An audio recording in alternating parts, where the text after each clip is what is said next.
على اشرف الانبیاء والمرسلین مولانا سیدنا ابی القاسم محمد وعلى الطیبین الطاہرین المعصومین واللعنۃ الدائمۃ الباقیۃ علی اعدائهم اجمعین. اما بعد فقد قال اللہ فی القرآن الحکیم. بسم اللہ الرحمن الرحیم. یا ایھا النبی جاہد الکفار والمنافقین.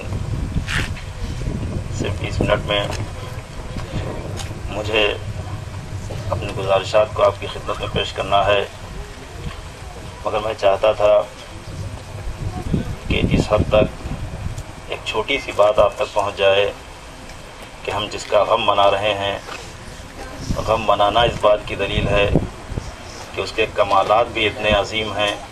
اسی بنیاد پر اس کا تذکرہ ہم اس عنوان سے کر رہے ہیں. میرے پیغمبر، آپ کافروں سے جہاد کیجئے، منافقوں سے جہاد کیجئے. ظاہر یہ قرآن کا حکم ہے اور پیغمبر سے ہے، مگر پیغمبر کی زندگی میں کوئی بھی جنگ نہیں ملتی ہے کہ جو منافقوں سے ہوئی ہو.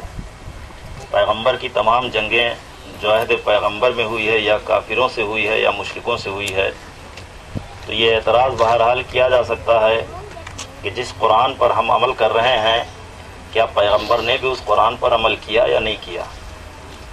اور اگر پیغمبر نے عمل نہیں کیا تو یہ مطالبہ امت پیغمبر سے کیوں ہے کہ قرآن پر عمل کیا جائے؟ تو اس کا کوئی حل ایسا نکلنا چاہیے کہ پیغمبر، وہ پیغمبر کے جس کو حکم ہو رہا ہے کہ آپ منافقوں سے جہاد کیجئے، اس پیغمبر نے کافروں سے جہاد کیا، مشرکوں سے جہاد کیا، مگر منافقوں سے جہاد نہیں کیا. منافق کہتے کسے ہیں؟ قرآن نے اس کو بھی بڑے واضح طریقے سے بتایا کہ اذا جاء، بسم اللہ الرحمن الرحیم، اذا جاءک المنافقون قالوا نشهد انک لرسول اللہ. اے میرے پیغمبر، جب یہ منافق آپ کے پاس آئیں اور کہیں کہ میں گواہی دیتا ہوں کہ آپ اللہ کے رسول ہیں، واللہ یعلم انک لرسولہ، اور آپ کا خدا بھی جانتا ہے کہ بے شک آپ اس کے رسول ہیں، ان المنافقین لکاذبون، لیکن منافق سب جھوٹے ہیں. تو منافق اصطلاح قرآن میں اسے کہتے ہیں جو لا الہ الا اللہ بھی کہتا ہو، محمد رسول اللہ بھی کہتا ہو.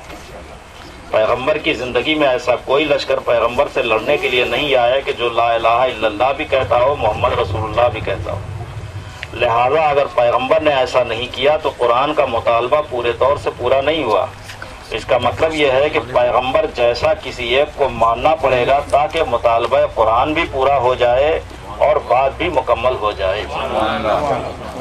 تو عزیزان محترم، ہمیں ایسا ہی نظر آتا ہے کہ ایک عہد آیا وفات پیغمبر کے بعد.